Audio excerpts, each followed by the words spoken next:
And Kyle told me they deleted it the next day.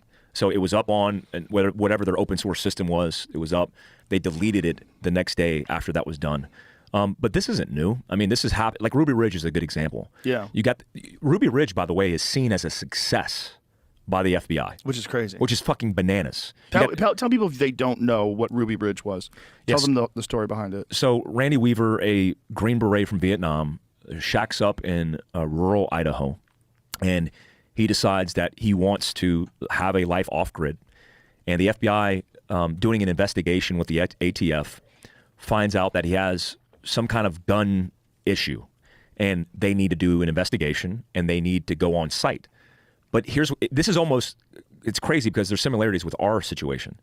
You find out the guy's background. Like if you're developing a target packet on a bad guy, you would want to know the guy's background, right? That's the first thing you do because you want to assess potential risk to force and you want to mitigate risk overall. What's his background? Green Beret, Vietnam. Oh, fuck, right? Then everybody gets all fucking crazy, right?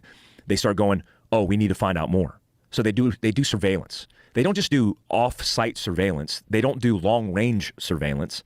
They get in ghillie suits and low crawl to his fucking cabin, right, in ghillie suits. His son and his dog are out on the property, because it's his fucking property, and they discover these guys in ghillie suits. The son raises his rifle, shoots and kills one of the FBI guys, and the FBI guys kill his son.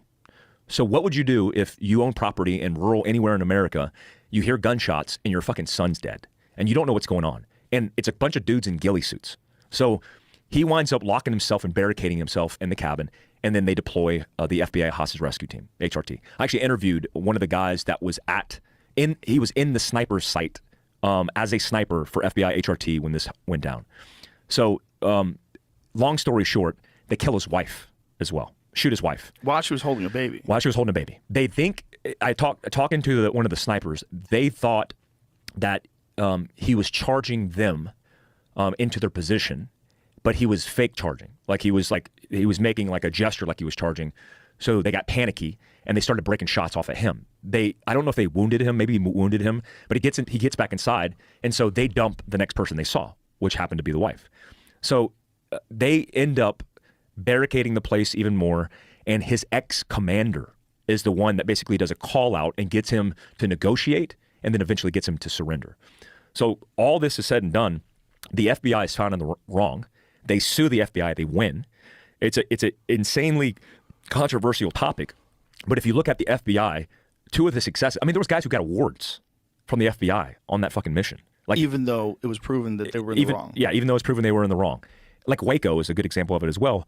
But this is what I'm talking about. Like there's a breakdown between organizations in the government and their powers that be, and likely a tipping point of mistakes that cascaded into the catastrophe that it was. But that's the problem. I mean, we're seeing those things now. Like what I do with my business in a free society is none of your fucking business. So if you are the director of the FBI and you know agents are probing into people's lives who happen to be veterans, happen to be minorities, like fit all your shit, and they're fucked up, those dudes need to be fired. And you need to make a statement to the public letting them know, hey, we're not fucking around here.